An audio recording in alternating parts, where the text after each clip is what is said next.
32वां प्रश्न। तो 32वें प्रश्न में ऊपर हमारा पूछा था सवाल और उसके नीचे एक प्रश्न पूछा था कि अवतल दर्पण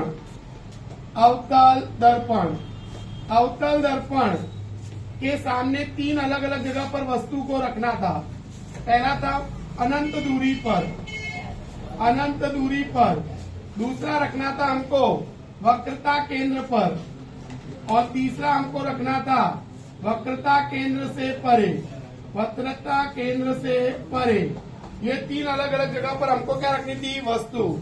अब इस वस्तु के प्रतिबिंब का हमको स्थान, प्रकार और आकार बताना था चित्र बनाकर।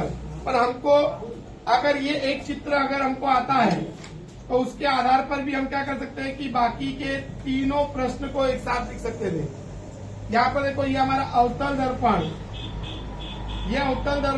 ये हमारा हो गया मुख्य फोकस, वक्रता केंद्र। अब यहाँ पर हमको इसके 6 भाग करने थे।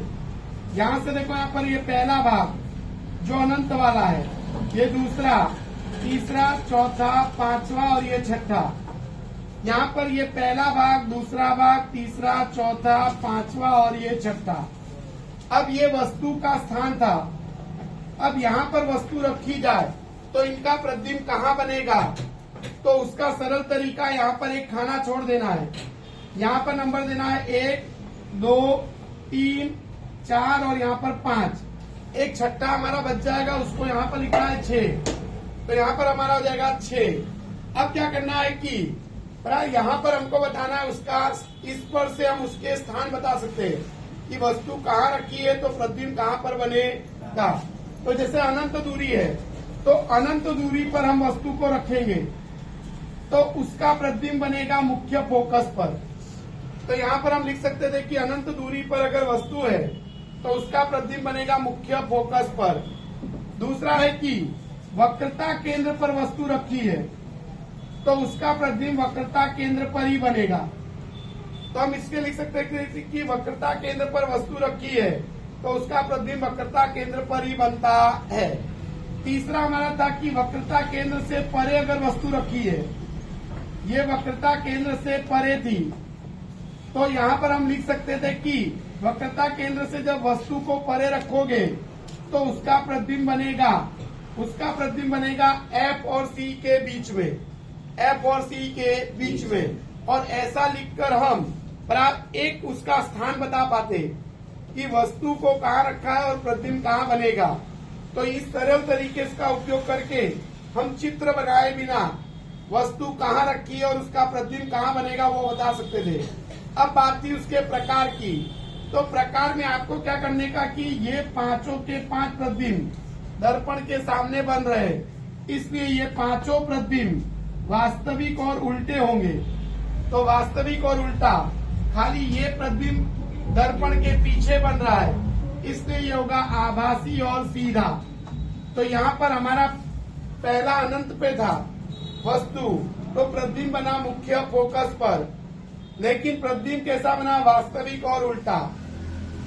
दूसरा हमारा था वक्रता केंद्र पर वस्तु रखी थी, तो प्रतिबिंब भी वक्रता केंद्र पर ही बना, पर उसका प्रकार था वास्तविक और उल्टा।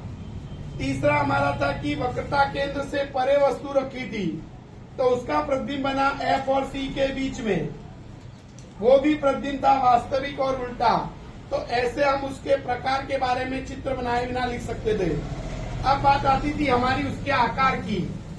तो आकार में मैंने बताया था कि पहले 2 प्रतिबिंब जिनको हम वक्रता केंद्र के बराबर बाईं तरफ रख रहे हैं, तो वो प्रतिबिंब छोटे बनेंगे, उस वस्तु के प्रतिबिंब छोटे बनेंगे।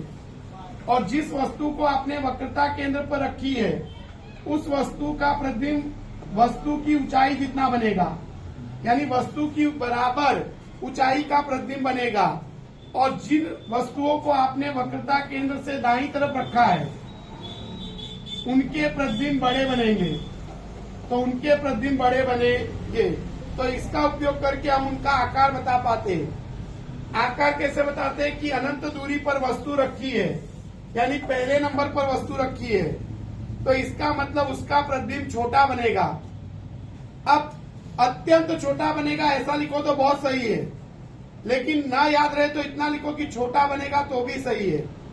दूसरा हमारा वक्रता केंद्र पर वस्तु रखी थी, तो वक्रता केंद्र पर वस्तु रखी, प्रतिबिंब भी वक्रता केंद्र पर ही बना, इसलिए वस्तु के बराबर ऊंचाई का प्रतिबिंब बनता है। तो प्रतिबिंब की ऊंचाई वस्तु के ऊंचाई के बराबर होती है। तीसरा हमारा था वक्रता केंद्र से परे, परे यानी दूर रखा था। तो वक्रता केंद्र से जब हमने दूर वस्तु को रखा था तो प्रतिबिंब बना था मुख्य फोकस और वक्रता केंद्र के बीच, और इसलिए बराबर वो प्रतिबिंब भी बराबर कैसा होगा, वस्तु से छोटा। तो वहां पर आएगा वस्तु से छोटा। तो हम कई बार चित्र बनाए बिना भी इस आकृति का उपयोग करके किसी वस्तु का जो प्रतिबिंब बनेगा अवतल दर्पण से, उसका हम स्थान, प्रकार और आकार बता पाएंगे।